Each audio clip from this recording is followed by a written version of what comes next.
Você está no podcast Ori Psique, Mitologia Africana e Yorubá em Análise, com Carla Jacques. Num tempo em que o ser humano ainda não caminhava pela terra, pelo Aie, havia lama.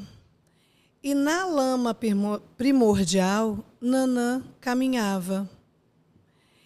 E nesta lama, da qual os seres humanos foram forjados e formados, também foram constituídas memórias, lembranças, saberes ancestrais, recordações, conhecimento. E Nanã, cuidadosamente e silenciosamente, cuidava dessa lama, dessas memórias, desses saberes.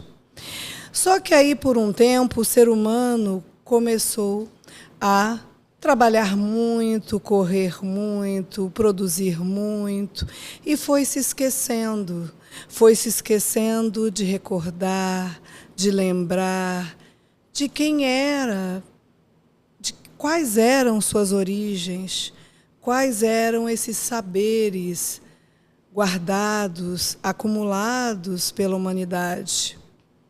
E Nanã, então, ia guardando tudo nessa lama ancestral, todas essas memórias primordiais.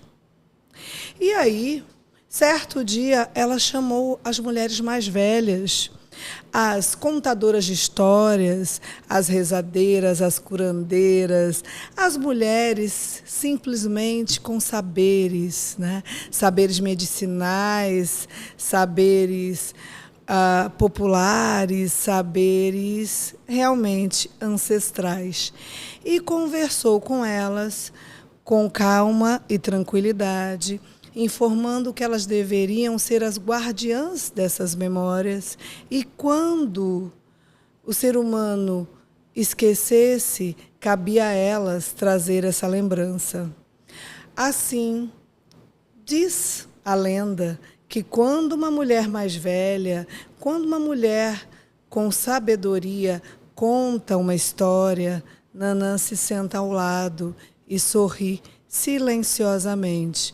Porque nas memórias estão guardadas dores, traumas, os esquecimentos, os lapsos, sabedoria também, conhecimento, prazeres, felicidade. Existe um mundo rico, um mundo pleno nessas memórias ancestrais que nos ajudam a olhar para o passado para seguir melhor no presente, construindo e tecendo novas possibilidades através da beleza da história.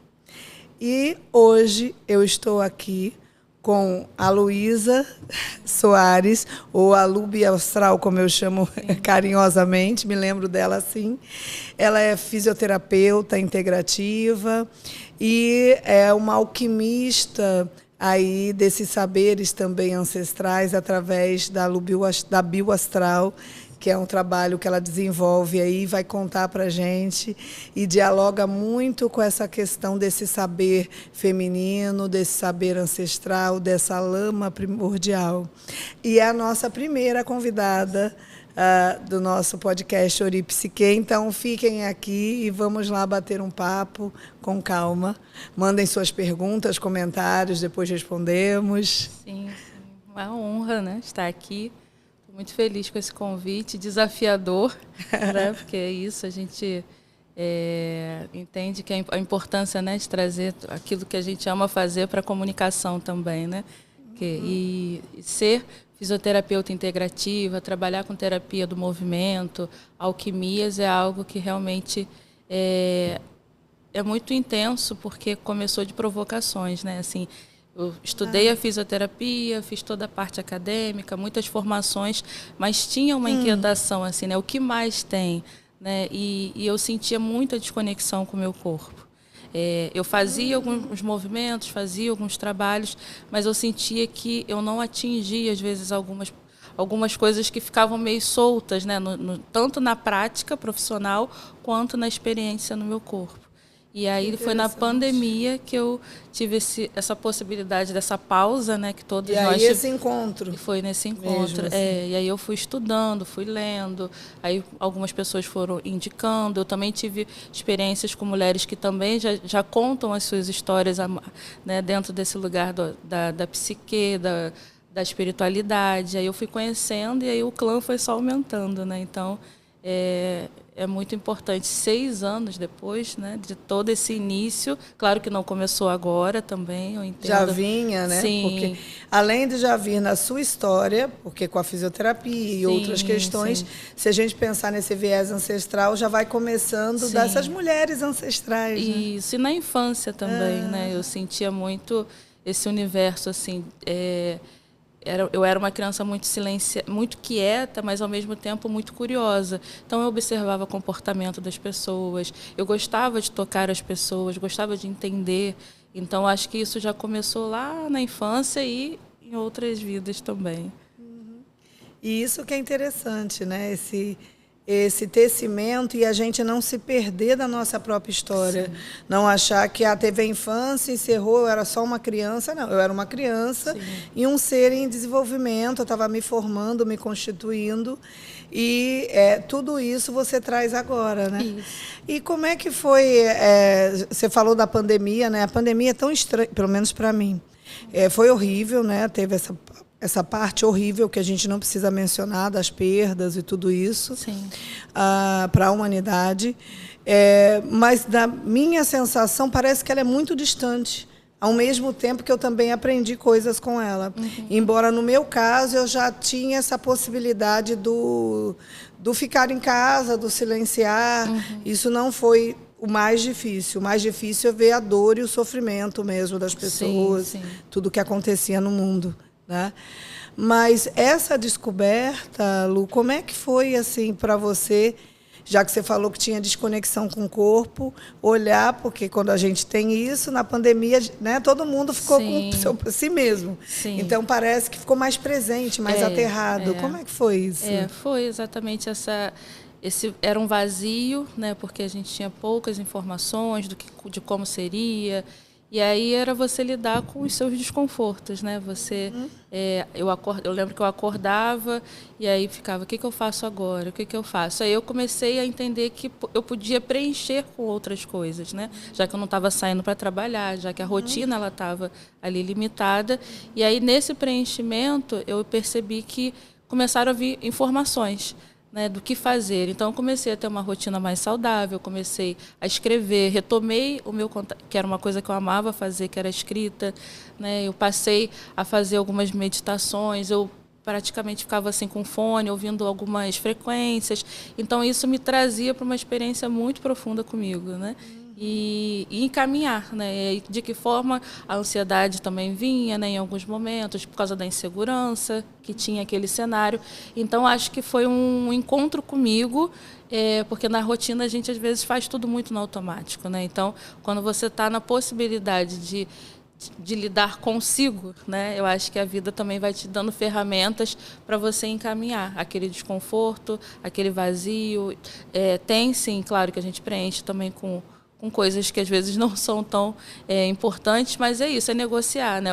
Eu dou conta de fazer isso agora, isso eu não dou conta. Então, acho que foi um grande aprendizado e um processo assim, não só de autoconhecimento, mas de conhecimento ampliado, né? Da vida, do mundo, dos saberes que eu ainda não tinham chegado para a minha vida. Né? Então, é isso. A internet facilitou muito esse processo, né?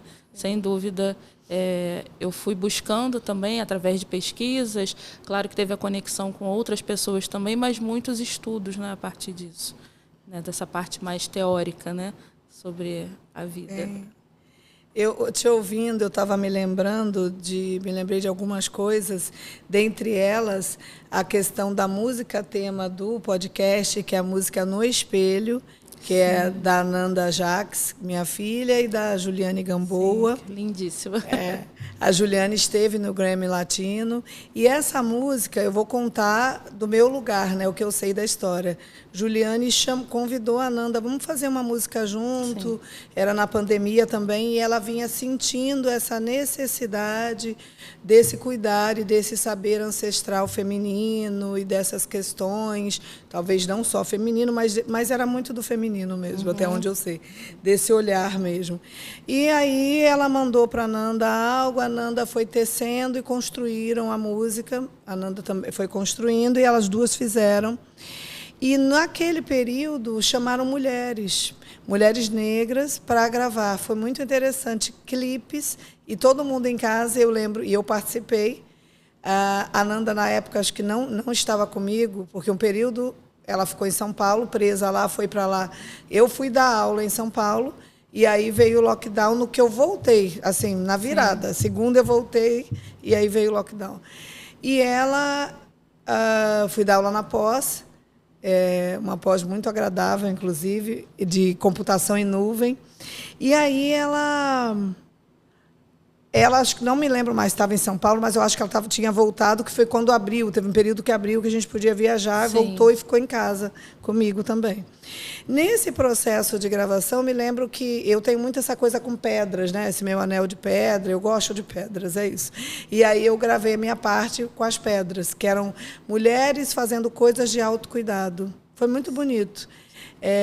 Esse clipe até passou no programa No Espelho, no final do Lázaro Ramos, passou uma parte dele. E essa coisa desse olhar para a mulher, né, de olhar e o olhar para dentro. Sim. E a música que acompanha a abertura do podcast, porque eu acho que ela fala dessa questão do amor do ancestral, Sim. Fala da questão dessa memória. Pertencer, né? Tem essa frase também, né? Pertencer ao corpo, né? Algo assim. Então, isso. De você olhar para o corpo. Aí eu me lembrei muito disso, que foi um diálogo e que teve a ver com o seu diálogo também, né? Sim, sim. Você falou da música, uma coisa também que me resgata, assim, sempre é a música, né? A arte, né? E a música, para mim, assim, inclusive essa música da Nanda, assim, foi um tempo depois, mas também fez parte também, né, de um repertório meu, que é desse reencontro, né, com o meu feminino, com a ancestralidade, e que eu sinto que faz parte dos meus trabalhos também. Eu faço um trabalho de terapia do movimento, que se chama Ritmos em Comum, que é uma pesquisa, né, que começou um pouco depois da pandemia, mas veio também com um trabalho muito intuitivo, que era trazer a dança no lugar de gesto, de pesquisa corporal e movimentos intuitivos associado à música. Então, sempre que eu escuto uma música, eu trago para esse trabalho, porque eu sinto que as letras, a musicalidade, ela atravessa o corpo também. Então, a gente consegue, às vezes, se comunicar através desses gestos e movimentos. Então, não é uma prática dançante, mas ela inspira o corpo, né, a se comunicar através desses movimentos. Então, música também é uma coisa que me salva também. Me salva e faz parte, né, de toda a minha pesquisa de trabalho. E eu acho que esse trabalho que você está falando, que você faz, né, que eu conheço um pouco, nunca participei, ainda quero participar, Sim. Dessa questão do ritmo e do movimento. Eu me lembrei também que na cultura ancestral na qual o podcast se inspira, né, para falar de psicologia, não há essa cisão entre corpo e mente. Isso é muito interessante, né, nessa cultura iorubá, porque numa cultura mais eurocêntrica, se nós vermos todo material produzido, acaba falando de uma cisão entre corpo e mente, embora Sim. nós sabemos que corpo e mente andam juntos. Sim. Não tem essa história de que agora eu estou aqui, como é que você vai desconectar? Sim, né? sim. Inclusive neurologicamente, você funciona inteiro. Isso. E aí, não tendo essa cisão, os saberes passam pelo corpo. Tanto que quando nós vemos filmes, vídeos, histórias dessa cultura, a própria forma de expressar, a própria forma de comunicar, esse saber da oralidade, né? Sim. Eu lembro que na minha dissertação de mestrado, uma metodologia que eu usei foi história oral. Tem uma professora que eu amo muito, ainda sempre converso com ela, que foi minha orientadora, Martinelli, Maria Lúcia Martinelli, pessoa maravilhosa, e ela trabalha com a história oral. E se a gente olhar, os livros de história oral que nós conhecemos são livros os que nós usamos, né, são livros mais, ou alguns do Brasil, outros da Europa, é mais isso. Mas, se nós olharmos, obviamente, esse saber da história oral milenar estava lá em África. Isso. Né? Na questão de sentar em roda e passar esse conhecimento, de, nas práticas, tanto as práticas culinárias, quanto as práticas de determinados... sei lá, organizações, rituais, conhecimentos, todas elas muito baseadas na oralidade. Sim, sim. E o quanto que essa oralidade, quando a gente tem uma coesão, quando a gente se permite, inclusive parar e estar centrado no corpo, porque como o mito que eu comecei, né, Lu, que se a gente o ser humano trabalhava, corria, e ele não sabia nem o que estava fazendo, estava no automático. Sim. Né? Agora, se a gente consegue conciliar isso, tá, vou lá, eu vou correr, vou trabalhar, mas vou tentar estar atento aqui agora. Sim. É muito mais saudável para a nossa psique, é óbvio. Né? Você gera até menos ansiedade, porque você está mais no aqui e agora, e não tanto no futuro, no que passou e preso nesse conflito. E aí você se alinha, inclusive, a saberes ligados ao inconsciente coletivo, por exemplo, Sim, né, que o Jung traz. Né? Então, você começa a se alinhar mais e a ter uma vivência mais, como é que eu posso dizer, mais integrada mesmo. Sim, né? sim. Eu sinto isso também nas práticas, né? Corporais e na própria vida, né? Eu percebo que às vezes a gente tem que se chamar, né? Assim, se convidar a estar presente, porque é muito fácil sair, né? Do fazer no automático. E cada vez que eu me proponho, aí eu vou usando outras ferramentas, né? A gente tem aromaterapia, a gente tem a escrita, a gente tem a dança, né?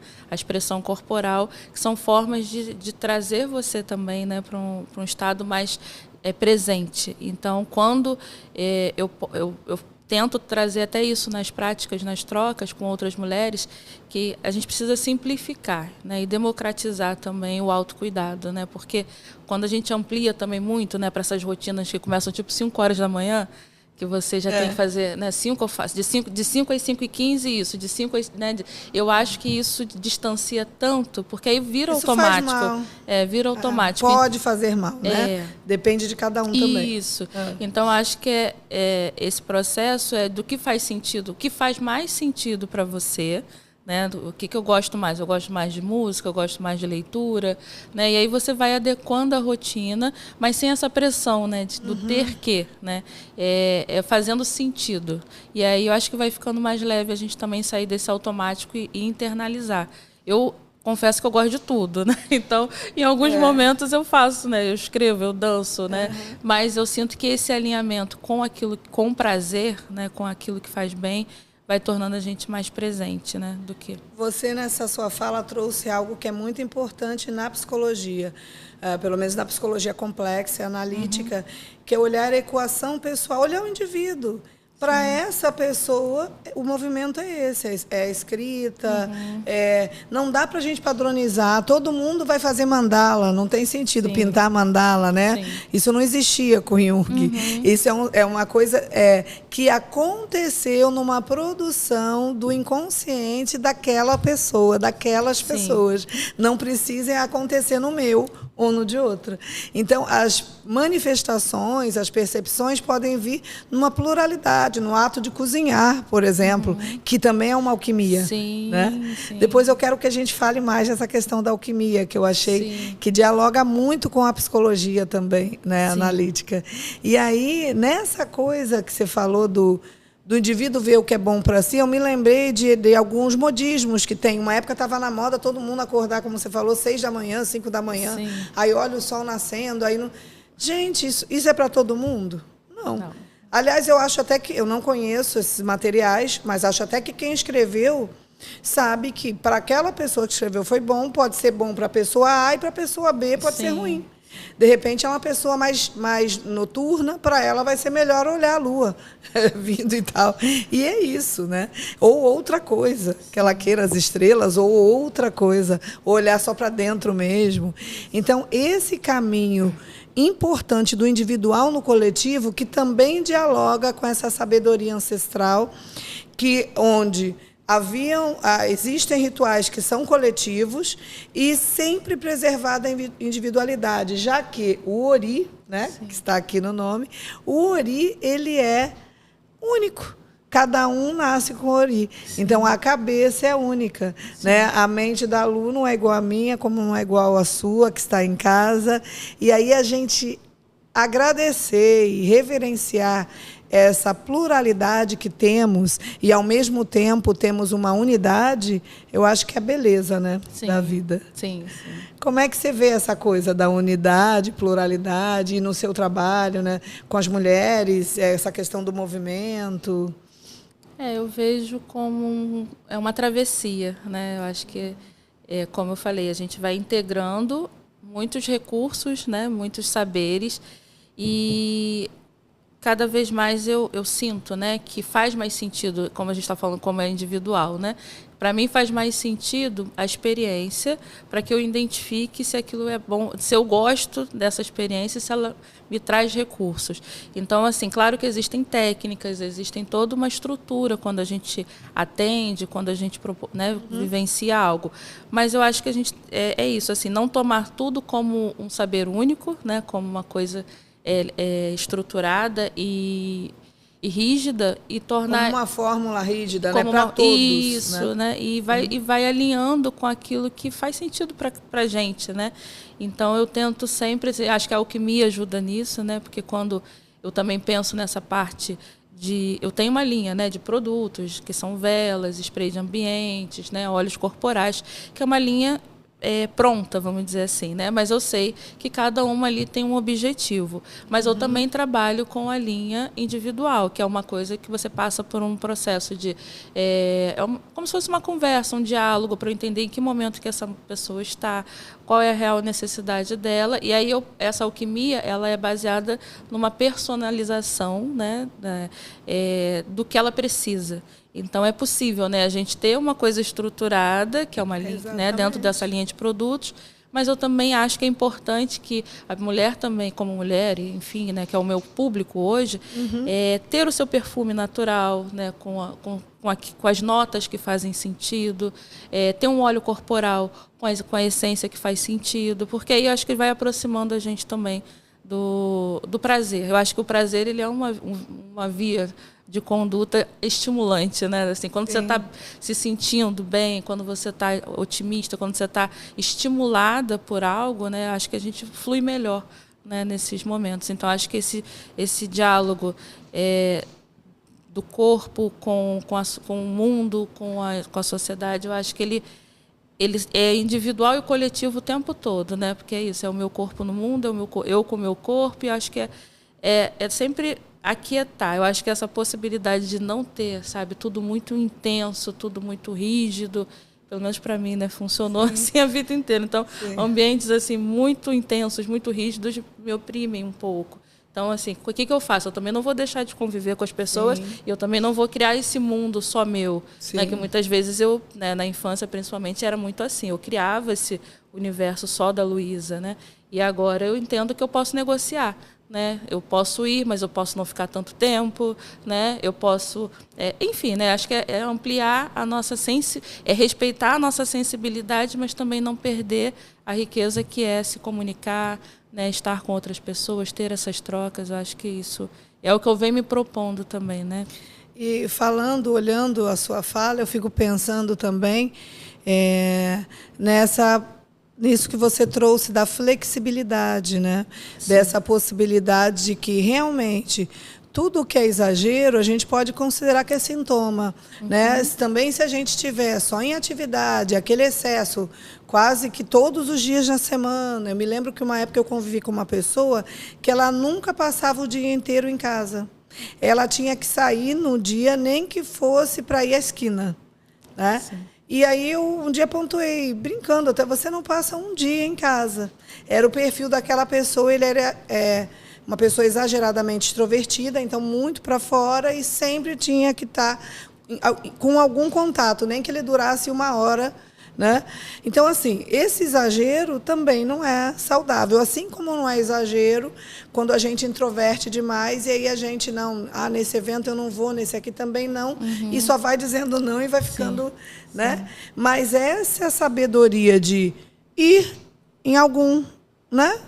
De 15 em 15 dias, uma vez por mês, sim, tem algum movimento. E também o não ir, né? Ficar em casa um dia, uma vez em 15 dias, uma vez por mês. Quer dizer, isso vai trazendo um brilho para a vida nessas aparentemente pequenas ações, mas que são difíceis para quem tem essas dificuldades. É uma pequena ação, mas que muda tudo. Vai ampliando a consciência também. Você vai percebendo que quem é extrovertido não vai deixar de ser, quem é introvertido também não vai deixar de ser, mas você vai ampliando sua personalidade.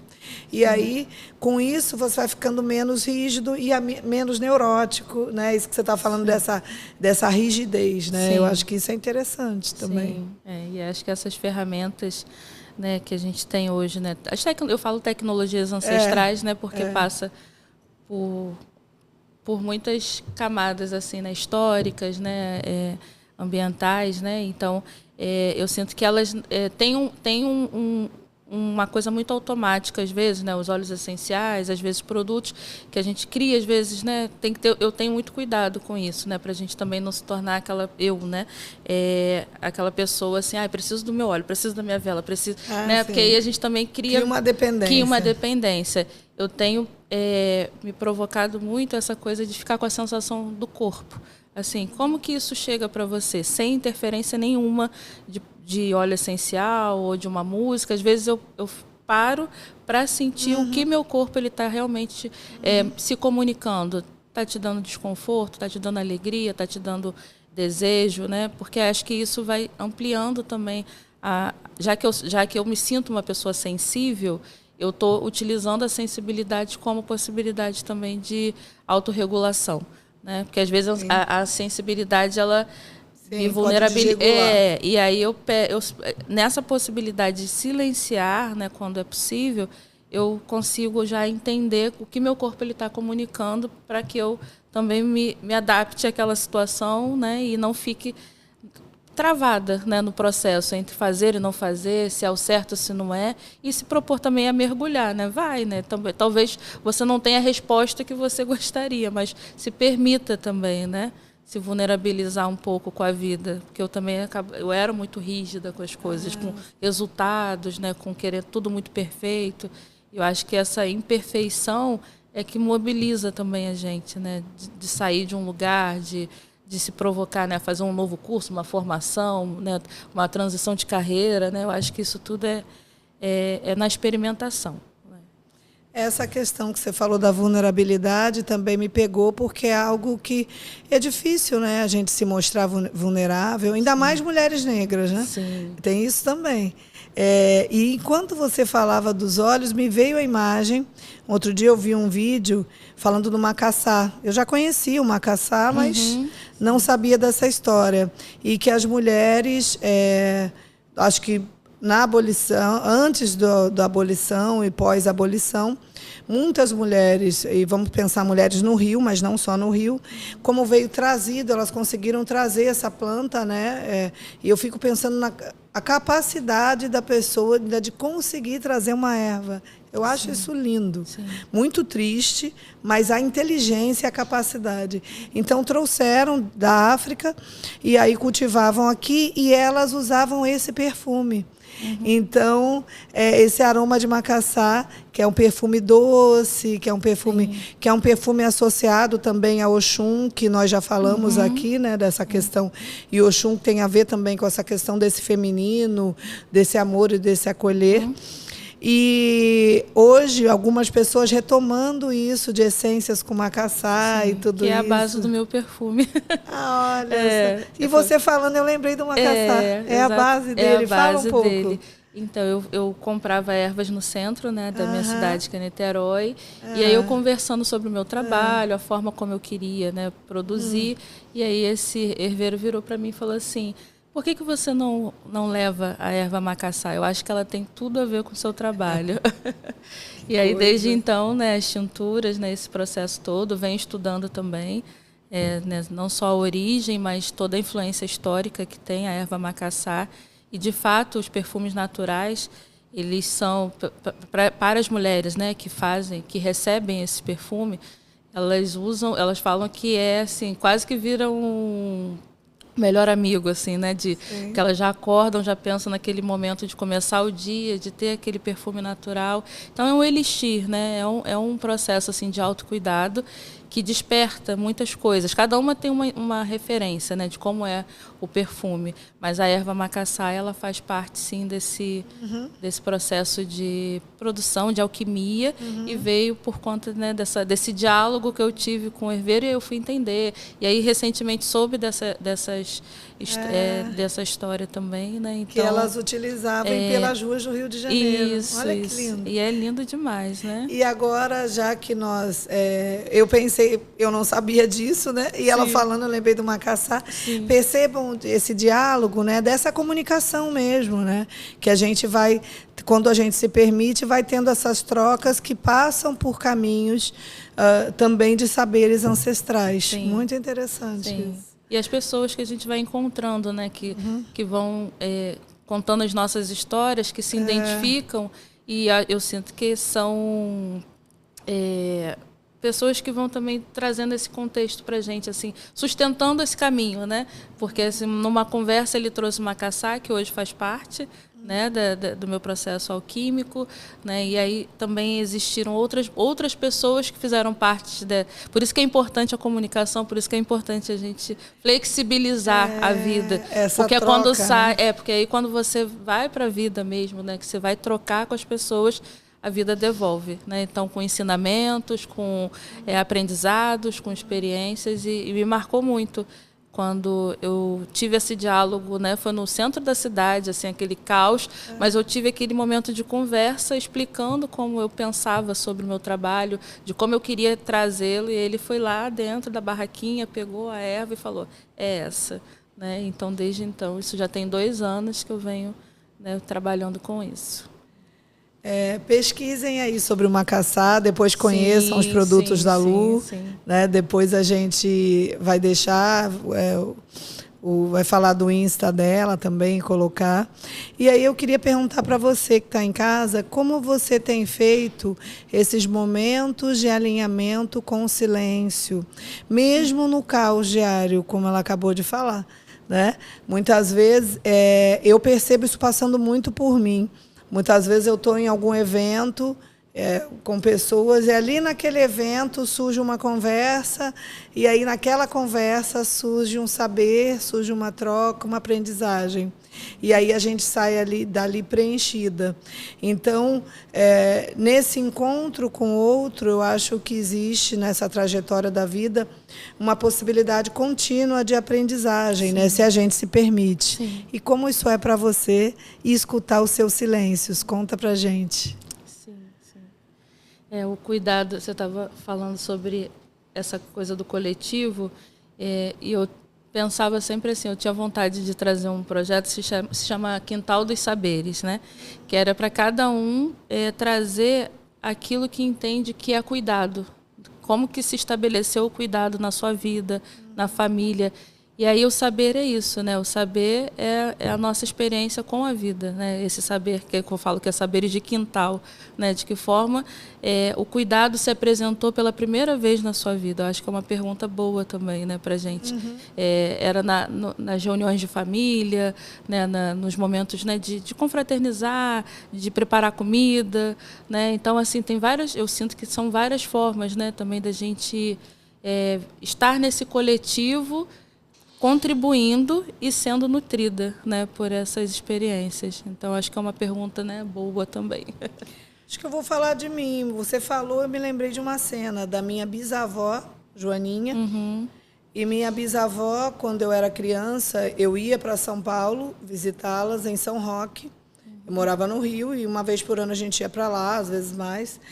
E aí eu me lembro de eu deitada na cama dela e ela tinha uma cômoda, e na cômoda dela ela tinha um altar, né?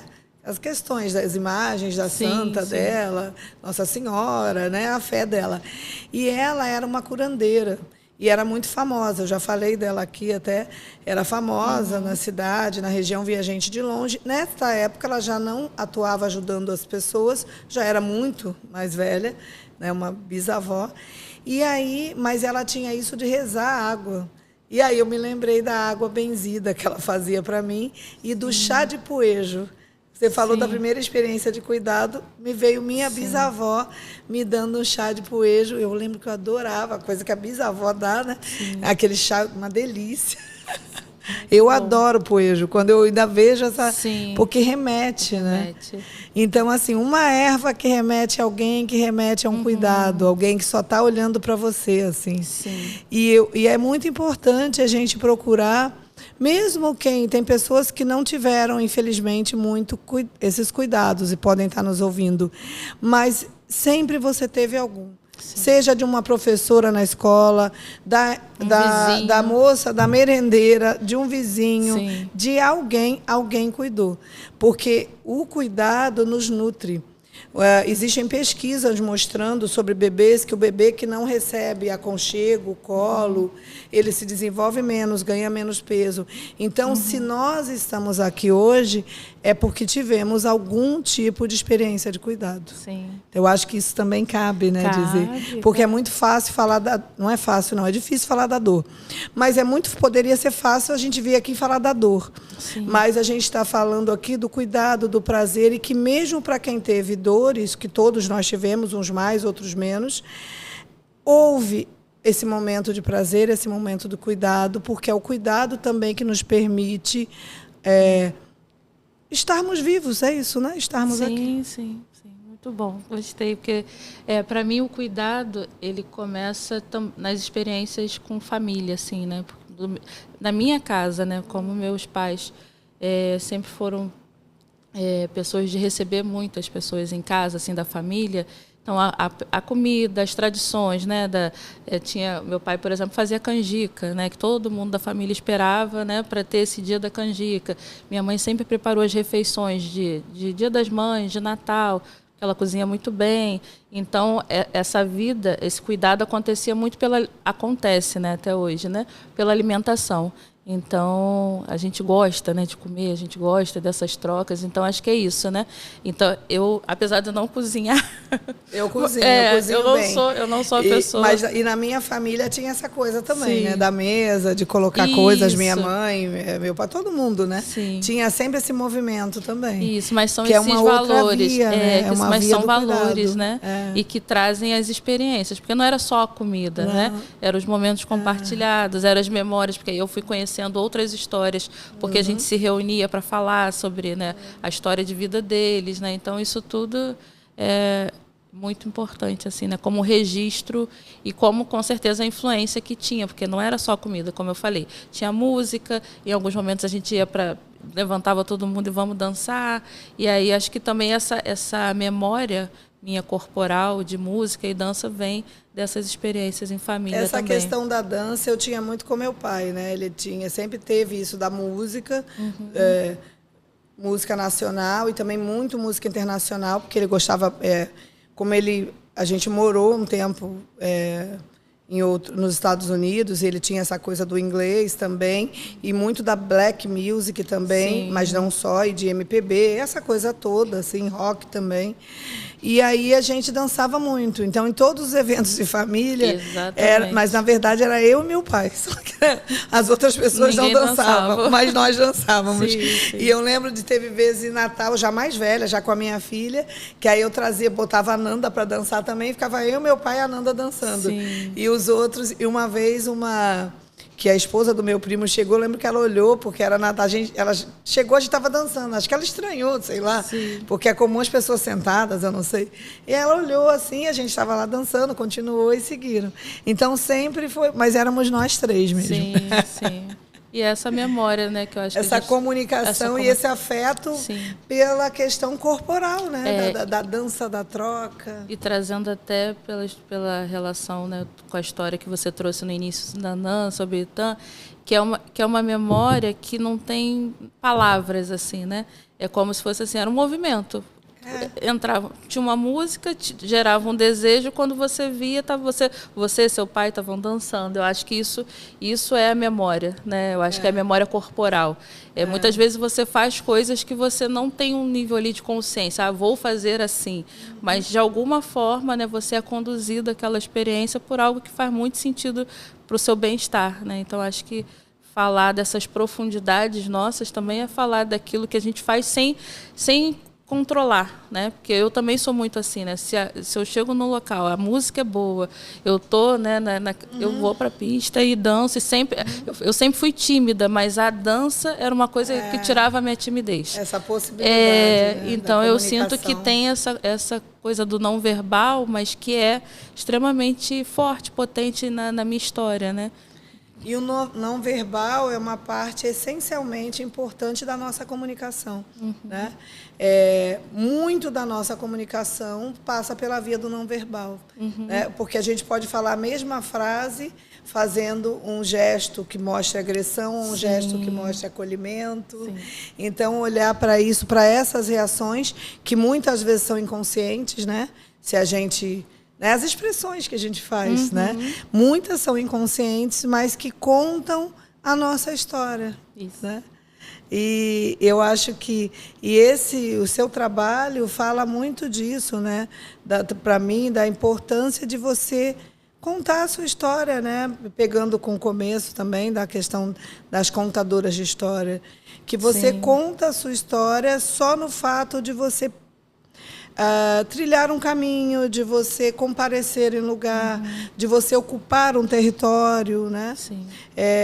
Muitas vezes o ato de ocuparmos espaço já é um ato político e é um ato que reverencia também ancestrais. Sim, sim.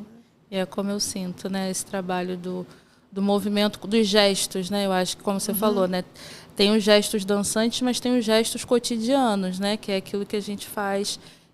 que comunica muito, né? Então são as expressões, a forma de falar, né? de articular, e isso comunica muito. Só que às vezes passa desapercebido por conta das informações que a gente tem também na vida, né? Então cada vez mais se conectar com isso e a gente, no lugar também de compreender os gestos, né? No lugar de terapeuta corporal, entender que aquela pessoa, às vezes numa aula de dança-terapia, por exemplo, tem aquelas que vão dançar de uma forma extremamente espontânea e vão ter aquelas que também não vão se expressar tanto, mas ainda assim elas estão ali dançando coletivamente, né, se expressando coletivamente, impactando coletivamente, mas não deixando de pertencer àquilo que é dela, né? Então, não tem cobrança, não tem performance nesse trabalho. A intenção é sempre essa, é você se sentir pertencente ao coletivo, ao grupo, e a sua contribuição é aquilo que você tem, é o seu movimento, é o seu gesto, que pode ser muito espontâneo, muito expansivo, mas também pode ser um silêncio, né? Então, acho que esse é que me faz também me apaixonar cada vez mais pela expressão corporal, né? Por essa possibilidade da gente vivenciar o movimento com segurança, né, e poder comunicar. E isso é interessante, porque algumas pessoas, as que acessam menos essa via corporal ou do movimento, né? Às vezes acessam de outra forma, podem ficar com receio. Eu vou para um trabalho que vai mexer, né? Com o meu corpo. Eu não sei dançar, não sei me mexer. Isso, na verdade, todo mundo sabe, né? Todo corpo dança. Né? Exatamente. Boa essa frase, né? Todo corpo dança, né? Do seu jeito, né? Das suas maneiras, né? E com a sua história. Por isso que eu tento, né, trazer cada vez mais esse caminho, né, dentro da dança-terapia, de expressão, mas entendendo que você já faz parte, né? Não tem nada novo, não tem nada diferente, é só se permitir, e a gente se permite a partir da sensação, do sentir. Para mim, quando você sente, aí a coisa parece que vira, né? Isso faz sentido para mim. Muito Muito interessante. Eu tenho uma amiga que faz dança-terapia, trabalha com isso também, tem essa vibe da dança-terapia em São Paulo. E nós já fizemos vários projetos, eu com teatro, ela com dança, juntas, e nesse diálogo com a psicologia, inclusive, numa época ela ia comigo, a gente tinha um espaço que chamava Casa Azul, que nós idealizamos. Eu falo, uma equipe que trabalhava com saúde mental nessa questão da luta antimanicomial. E aí, nesse espaço, a ideia era integrar os pacientes com não pacientes. Então, essa minha amiga, eu me lembrei dessa cena dela lá, há muitos anos, mais de 20 anos, 20 e tantos anos atrás, fazendo trabalho de dança com eles, eu fazia um trabalho de teatro. Sim. E a ideia era que a comunidade participasse, e algumas pessoas participaram, sim, para quebrar esse estigma da loucura e dessa reclusão. Então, isso era um trabalho muito lindo, sim, nesse sentido. Sim. Então, vejam quanto a dança, o quanto o movimento, e a culinária também. Lembro que minha mãe foi lá dar um curso de ensinar como a massa de pizza que ela fazia. Né? Então, vejam quanto esses saberes podem possibilitar a gente quebrar barreiras estigmatizantes, criar pontes e depois passar da ponte e criar uma real união, né? Eu acho que isso é legal. Sim. Que cada vez, né, a gente encontre espaços, né, para isso, não só na vida, mas com pessoas, né, que façam sentido, que buscam também, né, essa troca, né, esses saberes que são muito pertencem a toda a história de todas as pessoas, mas que se perdem, né, com o tempo, porque é isso, é negociar, né, com a tecnologia, com o futuro, com a quantidade de informações, mas também não se perder dessa. A gente já tem uma memória muito, muito importante, muito forte, né? E é negociar o tempo todo com esse avanço, com essa evolução que a gente está vivendo. Então eu estou nesse momento assim, né, de me apropriar cada vez mais dessa ancestralidade, dessa memória, e usar a tecnologia e as pesquisas que tem atuais também, que são muito importantes, né, como se fosse uma sintetização, uma junção, né? Tecer, né? Você vai tecendo, né, essas possibilidades. Até porque tudo que está acontecendo agora um dia também será, né, memória. Sim. Então, que a gente consiga, né, viver essas experiências do agora, né, entrelaçadas com o passado, né, com as memórias ancestrais, de uma forma que a gente sustente para que isso não se perca, né, nesse processo todo, né? Eu queria que você falasse agora, a gente já está caminhando para a gente ir finalizando, mas aí eu queria que você falasse do seguinte, dois pontos. Eu sei que você faz um trabalho coletivo, a gente falou mais desse coletivo, também falamos do individual. Sim. Eu queria que você falasse um pouco de como você vê essa questão. Para mim, pelo menos, acho que para você também, pelo que eu percebi, teve uma tentativa de apagamento dessas tecnologias ancestrais, desses saberes ancestrais. Sim. Só que ele se manteve vivo pela oralidade, principalmente, pelas memórias, né, tudo isso que a gente falou no começo, de guardar essas memórias, e aí dialoga com esse orixá Nanã, que tem a ver com ancestralidade, memória, essa sabedoria. Como é que você vê essa tecnologia ancestral hoje no seu trabalho? E fala um pouco do seu trabalho individual, que você também faz um atendimento, né, personalizado. Eu acho que é legal. Sim. As tecnologias, para mim, eu senti de falar da possibilidade da intuição, né? Como a intuição também ela é uma guiança, né? Porque tem muita coisa que para mim chegou muito por esse caminho. Né, eu sentia, eu me conectava, e aí eu fui buscando, né, de que forma eu trazia isso não só para a minha vida, mas para o trabalho, porque aí eu sempre tive essa questão assim, eu sou fisioterapeuta de formação, mas eu sempre senti que faltava alguma coisa nesse trabalho. E aí teve um momento que eu falei, o que eu vou ser? O que eu quero ser? Né?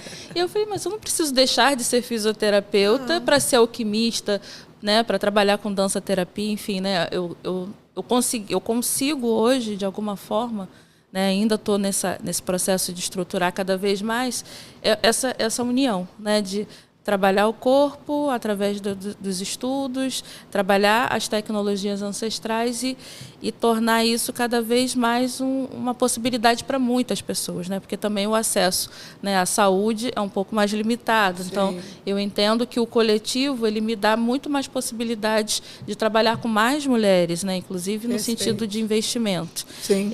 Então, o individual... Hoje, eu ainda atendo na área de fisioterapia, com reabilitação, né, todo o trabalho de educação somática, que é uma coisa que eu gosto, postural, gosto muito, né, mas eu gosto muito desse trabalho também, que eu posso trazer essas ferramentas alquímicas para esse trabalho. Então, num atendimento, eu vou saber toda a história, vou saber todo o contexto, né, histórico, físico, emocional, e eu sempre trago a possibilidade da gente trabalhar para além do atendimento. Então, quais seriam essas formas, né, desse trabalho ser continuado? Porque às vezes a pessoa vai uma vez por semana, né? Então, eu acho que aquela uma hora ali ela é importante, mas se a gente pensar em quantidade de horas de vida, né, de trabalho é pouco. Certeza. Então, é um trabalho estendido. Então, acho que essa coisa do terapêutico também ser o pedagógico, que é você ter essas trocas de como a pessoa pode, no dia a dia, se cuidar. Então, às vezes eu passo uma série de exercícios, né, para se conectar, respirações, frequências, e tem a parte dos produtos. Então, assim, a vela, o spray de ambiente, o óleo corporal e o perfume corporal são produtos que são produtos, né, físicos, mas que eles também nos convidam a parar. Porque na hora que você vai acender uma vela, quando você vai passar um perfume, você precisa minimamente se conectar um pouco ali com aquela pausa que você está permitindo. E eu sempre trago das pequenas pausas, né? Às vezes a gente não vai conseguir criar uma rotina em que a gente consiga ficar uma hora, às vezes, né? Mas, assim, o ambiente de trabalho, água, né? A garrafinha de água, e preciso encher minha garrafinha, né? Coisas do dia a dia. Sim. Levanta, se estica, né? Movimenta o corpo, faz um movimento, né, com a cabeça de um lado e do outro. A gente tem um exercício que é o enrolamento, né, na fisioterapia, que é fazer esse movimento de levar a cabeça. Então, assim, tem várias formas. A gente faz no yoga, né? Eu faço yoga. Isso. Então, assim, tem vários recursos. E aí volta a questão, é simplificar, né, e tornar esse acesso ao cuidado com o corpo, consigo, cada vez mais democrático, né? Porque senão eu sei que tem muitas mulheres que não têm acesso a isso, né? Que hoje a internet facilita, porque tem muitas pessoas compartilhando formas de se cuidar, mas ainda assim, a pessoa primeiro precisa entender que ela pode, precisa entender, né? Porque às vezes a gente olha muitas coisas e acha que nem é pra gente aquilo, né? Então, acho que é uma desprogramação emocional, histórica, social também. Com certeza. Né? Porque tem muita coisa que muita gente não... Muitas mulheres e pessoas, não só mulheres, né? Não acessam porque não acham que é para si, né? Então, para depois ela ir para a experiência. Então, acho que essa comunicação, o meu trabalho, ele vem sendo estruturado por esse caminho, né? De não deixar de ter a técnica, mas trazer toda essa sabedoria que já faz parte da nossa história e integrar, né, esses saberes, esses conhecimentos. Te ouvindo, eu pensei que isso dialoga muito, né, com a psicologia, essas questões. E pensando na alquimia, me lembrei que no método comparativo, o Jung faz uma correlação com a alquimia do trabalho dele, desse trabalho da psique, né? Então, fazendo uma comparação com o trabalho dos alquimistas, tem um livro, Psicologia e Alquimia, se eu me lembro o nome é esse, mas eu acho que é esse mesmo, né? Que é do Jung, eu tenho esse livro, das obras completas dele, e ele vai falando dessas fases em que essa psique, que essa mente passa por esse processo de transformação, como é possível passar por essas fases e no diálogo com a alquimia. Então, em um processo alquímico, a questão do esquentar, né, do fazer. Agora eu me lembrei de Maria, né, que é uma mulher alquimista, que é uma das, né, primeiras consideradas alquimistas, tal, que ferve água. Se eu não me engano, o nome é Maria, porque eu não sou boa de nome, só das histórias. Né? Então, o quanto que o feminino também já está ligado a essa questão da alquimia também, que aí é ligado à química, né? que é a história da química, esses Sim. saberes. Então, quando a Lu fala em tecnologia ancestral, para mim fica muito vivo isso do que não devemos ter a pretensão de jogar fora os saberes acumulados, né? E olhando para esse mito de Nanã, nos ensina a reverenciarmos nossas memórias para que possamos tecer melhor o nosso presente e o nosso futuro. Isso, é isso. Que bom, né, que a gente está também iluminando, né, se reconectando. Sim. E acho que esse movimento é o individual, mas reflete no coletivo, né? A busca de cada um, né? Mas acho que no coletivo a gente já sente essas mudanças acontecendo, né? Do quanto as trocas, né? Pelo menos é o que eu tenho percebido, assim, no universo mesmo da internet, do Instagram, muitas mulheres resgatando esses saberes, né? Com os seus ciclos hormonais, com os seus hábitos, né? Então, acho que isso é uma revolução. Eu acho que essa coisa de trazer, né, o que já existiu, né, com o que está para acontecer, e acho que é só uma linha, né? Eu acho que não tem separação. Não né? tem, é o tempo espiralar. É isso, não tem separação. Então, não há diferença, passado, futuro, presente, há um tempo em espiral aí. Isso, muito interessantíssimo. Fala do seu Instagram para o pessoal te achar, passa seu contato também. Sim. Tá? Meu Instagram é Lubioastral.